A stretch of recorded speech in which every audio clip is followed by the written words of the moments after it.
ఈ రోజు మనం మాట్లాడుతున్న సినిమా బ్యాడ్ బాయ్ కార్తిక్ గురించి. ఈ సినిమా ఒక యాక్షన్ డ్రామా. కథ మొత్తం కార్తిక్ అనే యువకుడి జీవితం చుట్టూ తిరుగుతూ ఉంటుంది.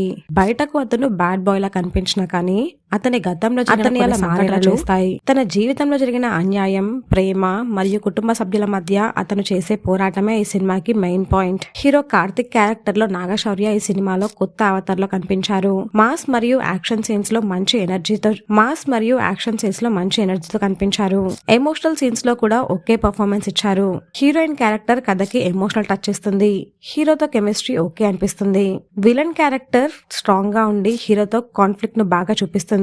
ఈ సినిమాలో ప్లస్ పాయింట్స్ ఏంటి అంటే Naga Shaurya different role, action scenes, emotional backdrop, background music. మరి ఈ సినిమాలో మైనస్ పాయింట్స్ ఏంటి అంటే కథలో కొత్తదనం తక్కువగా ఉండడం, కొన్ని సీన్స్ ప్రెడిక్టబుల్, సెకండ్ హాఫ్ కొంచెం స్లోగా సాగడం. మొత్తానికి బ్యాడ్ బాయ్ కార్తిక్ ఒక యాక్షన్ ఎమోషనల్ డ్రామా. కథ కొత్తగా లేకపోయినా నాగశౌర్య పర్ఫార్మెన్స్ సినిమాకి ప్రధాన బలం. మాస్ మరియు యాక్షన్ లవర్స్ కి ఒకసారి చూడదగ్గ మూవీ. నా వరకు అయితే నేను సినిమాకి రేటింగ్ 2.5 ఇస్తున్నాను. మరి సినిమా చూసిన వాళ్ళు మీకు అనిపించిందో కమెంట్ చేయండి.